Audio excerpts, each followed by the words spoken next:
There's a phone booth sitting in a Circle K parking lot. Two guys fall out of it from the year 2688, and somehow you spend the next 90 minutes completely convinced that the future of all human civilization depends on their garage band.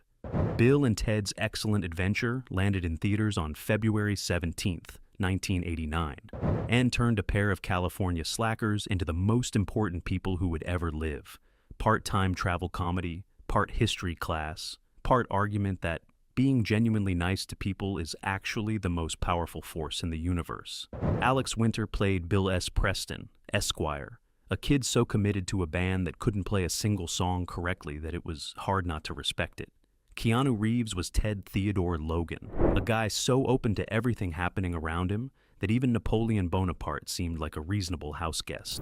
And George Carlin played Rufus, the messenger from the year 2688, sent to make sure these two made it to their history presentation, and delivered the whole thing with the quiet confidence of a man who already knew the ending. Director Stephen Herrick made it for $8.5 million. It grossed $40 million. Today we're climbing into that phone booth for 15 wild facts you didn't know about Bill and Ted's Excellent Adventure. The script written in 4 days by hand at a coffee shop. The original time machine that had Hitler in it. The distributor that went bankrupt before the movie could open. And the ending everyone filmed while knowing, while standing on set, that it was completely wrong. Hit like and subscribe for more deep dives into the movies that shaped us. And share this with the friend who still air guitars at red lights. Let's get into it with number 15. Number 15, the script was written in 4 days, by hand, at a coffee shop. Ed Solomon and Chris Matheson met in a playwriting class at UCLA in 1981 and started doing improv together. In 1983, Matheson suggested they do a bit about two teenagers discussing world affairs while knowing absolutely nothing about the world. They went to a coffee shop after the show that night and stayed in character for 3 hours. Two guys in a booth getting funnier the more they fleshed these characters out. Even after that, they didn't want to write a movie.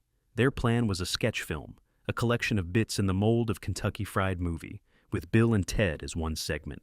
It was Chris Matheson's father, legendary science fiction writer Richard Matheson, the man who wrote I Am Legend, who told them it was a whole movie. And he was right.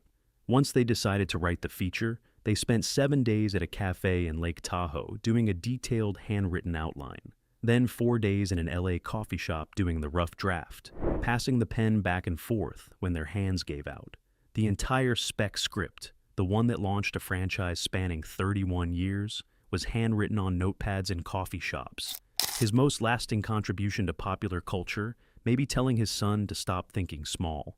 Number 14 is where things get strange, because the script they wrote had a very different time machine, and a very different passenger inside it. Number 14, the original time machine was a van, and it had Hitler in it. Before there was a phone booth, there was a van, a 1969 Chevrolet van, and the whole project was called Bill and Ted's Time Van. In the original spec script, Rufus was 28 years old and owned the van. And one of the historical figures Bill and Ted collected in that van was Adolf Hitler, the cheerful, be excellent to each other teen comedy about two lovable idiots saving civilization, originally had the 20th century's most notorious dictator doing essentially the same job Napoleon does in the finished film. The famous figure dragged into the present, unable to cope with it. The writers eventually realized that having Bill and Ted treat him as a comic foil was a creative problem with no good solution.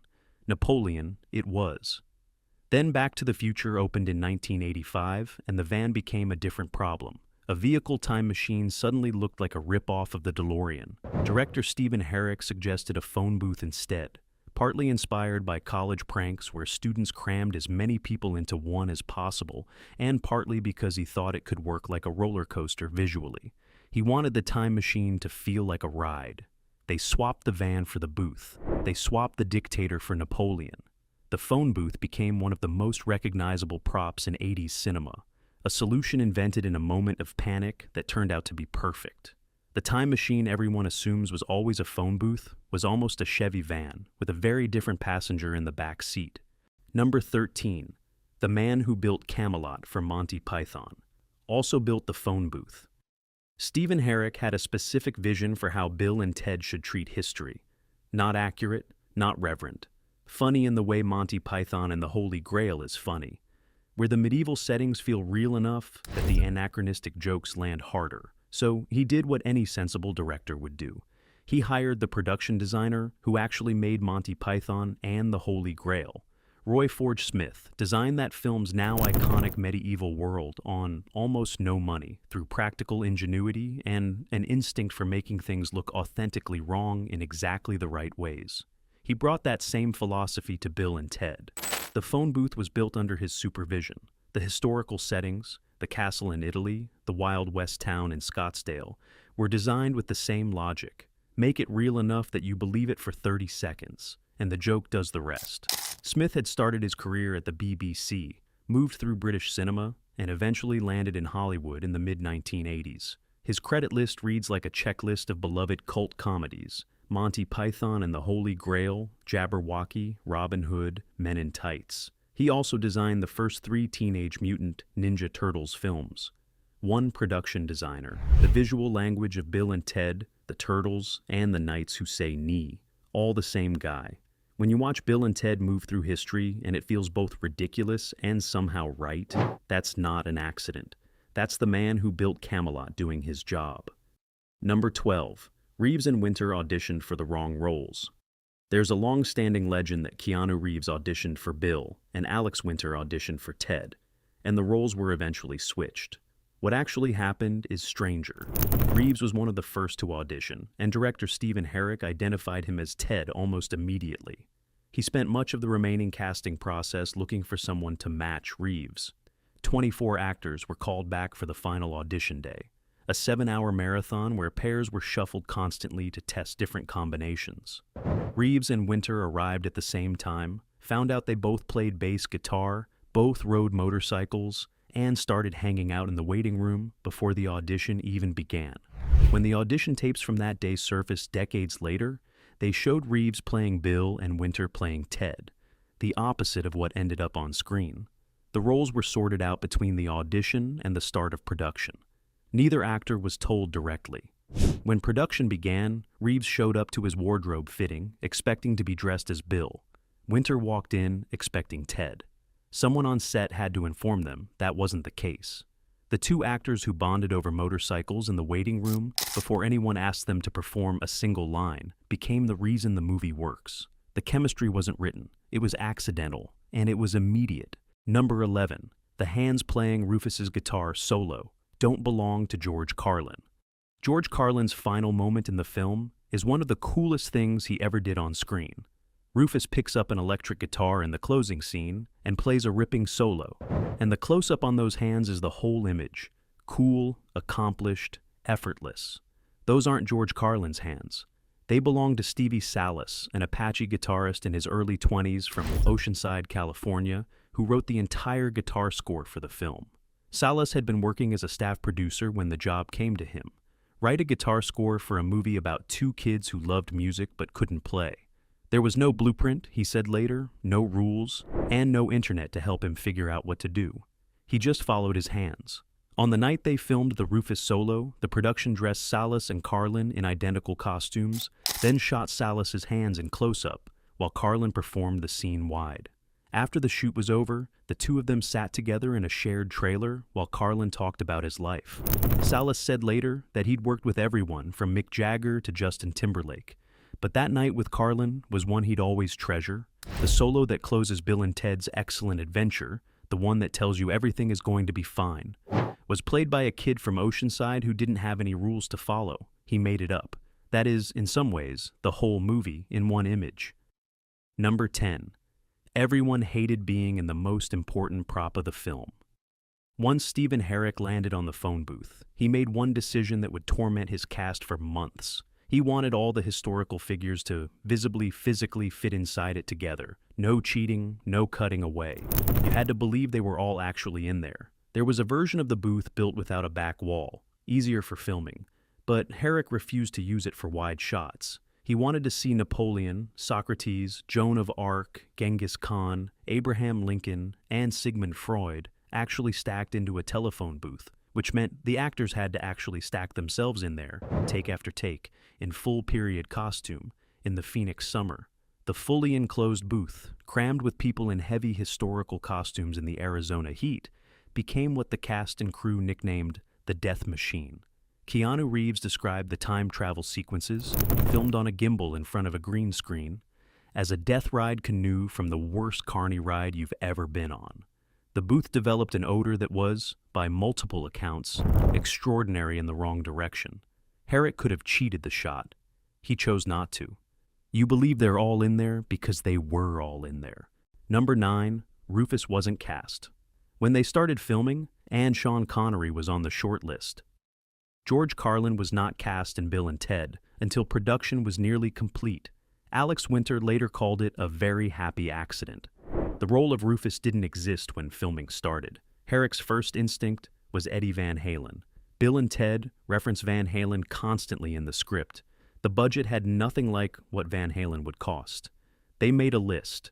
That list included Ringo Starr, Roger Daltrey, Charlie Sheen, and Sean Connery. Sean Connery was on the shortlist to play Rufus. Producers Scott Krupf and Bob Court had just finished working with Carlin on the 1987 comedy Outrageous Fortune. They recommended him. He was a comedian, the one thing no one else on the list was. Carlin said yes, showed up, stayed tight to the script, barely improvised, and prepared for every scene. Herrick expected him to be more off the cuff. He wasn't. He turned in one of the warmest performances of his career. The outsider, the critic, the man who'd spent 50 years railing against the system, playing the one character in the movie who genuinely believed everything was going to be fine. And here's something most people miss even after multiple viewings. Rufus never introduces himself, not once. Bill and Ted learn his name from their future selves, who learned it from their future selves. A loop with no beginning. There's no moment in the timeline where Rufus told anyone his name for the first time. The most reassuring presence in the film is a man whose name exists only because someone in the infinite future decided it was his name. George Carlin played that with complete sincerity, which is the only way it could work. Number 8, Napoleon's Day Out was shot at 2 different water parks.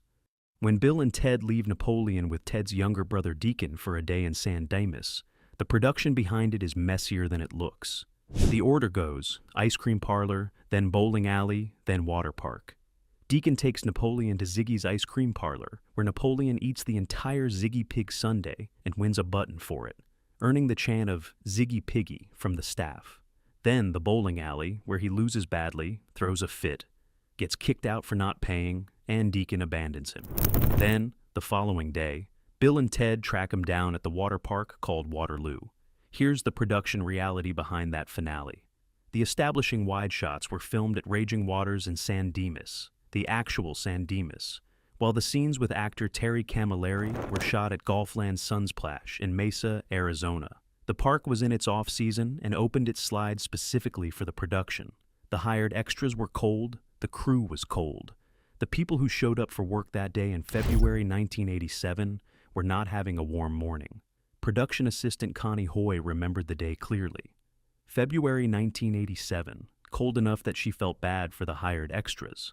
Camilleri, in full Napoleonic costume, was completely undeterred. He rode the slides over and over, sometimes while physically supporting the camera for close-up shots.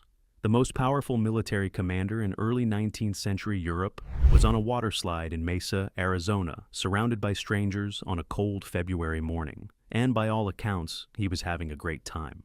Number 7. The ending was so wrong. They knew it while they were filming it.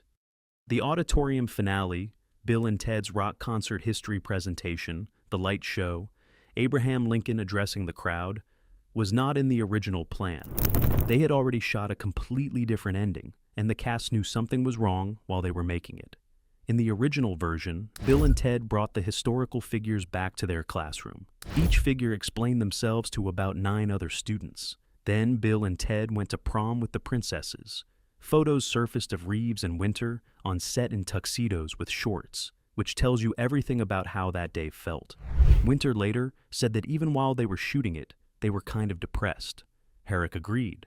The classroom made everything feel small when it needed to feel big, so they scrapped it. Weeks after the original classroom shoot, they rebuilt the entire finale as a full auditorium rock spectacle. Lights, staging, a complete reshoot of the film's ending. The light show, the concert staging, Abraham Lincoln addressing a packed auditorium, none of that was in the original plan. And if you're wondering who exactly is running those professional lights in a scene where Bill and Ted technically haven't time traveled yet to set anything up, nobody in the film can quite explain it either. But the scene works, so nobody asked. The ending everyone associates with Bill and Ted is the second attempt at a moment everyone hated the first time. Sometimes the reshoot is the movie. Number 6. The first cut was 2 hours and 25 minutes, and part of it may be gone. The film runs 90 minutes. The first cut was 2 hours and 25 minutes. 55 minutes had to come out. Among what was cut, an entire opening sequence. Bill and Ted at a bus stop, breaking into a full choreographed air guitar dance number. Elaborate, extended, ending with jocks mocking them on the school bus. Alex Winter remembers rehearsing it for weeks. Keanu Reeves has no memory of filming it at all. Herrick doesn't like to discuss it. There are still frame production photos of Reeves and Winter at a bus stop doing aggressive air guitars, and photos of them in tuxedo shorts from the filmed prom scene that also got cut. The footage itself has never surfaced. The film passed through Dino De Laurentiis's bankrupt company to Nelson Entertainment to Orion Pictures to MGM, when MGM acquired Orion in 1997. Each corporate handoff is another moment where archival material gets misfiled, lost, or simply never transferred. Winter told Rolling Stone the missing footage is probably buried somewhere in the MGM vault, and then added, "They may not be anywhere anymore." 55 minutes of a beloved film, a full opening dance number, possibly gone because nobody could hold ownership long enough to take care of what they owned. Number 5. The distributor went bankrupt before release, and Bill and Ted had to redub their own timeline. Filming wrapped in May 1987. The film was planned to open in 1988. It didn't open in 1988, and when it finally opened on February 17, 1989, someone had to go through every scene and redub every line of dialogue that said 1987 and change it to 1988. The film was so delayed that it had to be set in a year that had already passed. De Laurentiis Entertainment Group, the company that financed the film, filed for Chapter 11 bankruptcy on August 16, 1988, with over $199 million in liabilities. A finished movie just sat in a vault. Herrick spent months shopping the rough cut. Most distributors who watched it asked him the same question. Are there kids who really speak like this? The answer was yes. They weren't convinced. Then a test audience of volunteers pulled from local malls watched the cut and went berserk. A small bidding war broke out. Nelson Entertainment, staffed in part by former DEG executives who already knew the film, partnered with Orion Pictures and bought the distribution rights for about $1 million. The film grossed $40 million, a 40-to-1 return on a movie every Hollywood gatekeeper had already passed on. The New York Times called it a painfully inept comedy. The Los Angeles Times called it an unabashed glorification of dumbness for dumbness's sake. The mall audiences called it the best thing they'd seen in months. The mall saved Bill and Ted. Not the studios, not the critics, not the insiders. The mall. Number 4. The casting broke the film's own rules. Co-writer Ed Solomon described the original vision for Bill and Ted in a 1991 interview. 14-year-old skinny guys in low-rider bell-bottoms and heavy metal t-shirts, despised by the popular kids at school. The premise required them to be invisible, the kind of teenagers nobody noticed. Then they cast Keanu Reeves and Alex Winter. Solomon later said that once you cast Alex and Keanu, who look like pretty cool guys, it was hard to believe anyone would despise them. Winter was 21 during filming. Reeves was 22. Among the hundreds of other actors who auditioned, River Phoenix and Sean Penn both read for Bill. Pauly Shore auditioned for Ted, and later hosted an MTV special called Bill and Ted's Bogus Premiere Party in 1991, where he cornered Reeves backstage and talked about his failed audition on camera. These were not invisible kids. They were confident, likable, physically present young men who radiated the kind of easy cool that makes social ostracism implausible. The whole premise required you to feel sorry for Bill and Ted before the film could make you root for them. With Reeves and Winter, you liked them immediately. There was nothing to feel sorry about. They filmed the bullying scene anyway. Bill and Ted walking past popular kids who openly mock them, part of the bigger opening dance number that got cut and may now be lost. The whole sequence existed to establish that these two were outsiders. Then they cut all of it, because it wasn't believable. Here's the kicker. Removing those scenes made the movie better. The film works because you genuinely like Bill and Ted, not because you've been told to feel sorry for them. They accidentally made a warmer film by casting people too appealing for the role. Number 3, the writers played these characters for 2 years before the script existed. Solomon played Ted. Matheson was Bill. They performed those characters in improv, wrote letters to each other in character, had phone conversations as Bill and Ted. By the time they were writing the script, they knew these people the way you know someone you've lived with for years. They knew Bill and Ted so well they cast themselves as extras. Solomon appears as the stupid waiter in the ice cream scene, Matheson as the ugly one. The men who invented these characters are literally in the background of the movie. The finished film runs 90 minutes. The word dude is said 70 times. Excellent appears 30 times. Solomon and Matheson didn't count those words. They just knew these voices. And then Reeves and Winter showed up and made them into something bigger. Herrick's direction to both actors was more Labrador Retriever. That was the actual note. The spontaneous lightsaber fight in the suits of armor, one of the film's most remembered physical comedy moments, wasn't in the script. Reeves and Winter were stuck in genuine heavy metal suits that were painful and hot, started riffing, and Herrick kept everything that made the crew laugh. Solomon and Matheson invented Bill and Ted in 1983. Reeves and Winter made them matter in 1987. And somewhere in the background of the ice cream scene, the two guys who started all of this are watching it happen as waiters. Number 2, the same film, the same phone booth. 2 completely different lives. When Bill and Ted's Excellent Adventure opened in February 1989, Keanu Reeves and Alex Winter were 22 and 21. Unknown. Coming off a film that had sat on a shelf for almost 2 years, that no distributor wanted, that Hollywood had counted out. Winter had played a vampire in The Lost Boys 2 years earlier. Reeves had played a disturbed teenager in River's Edge. Both were climbing.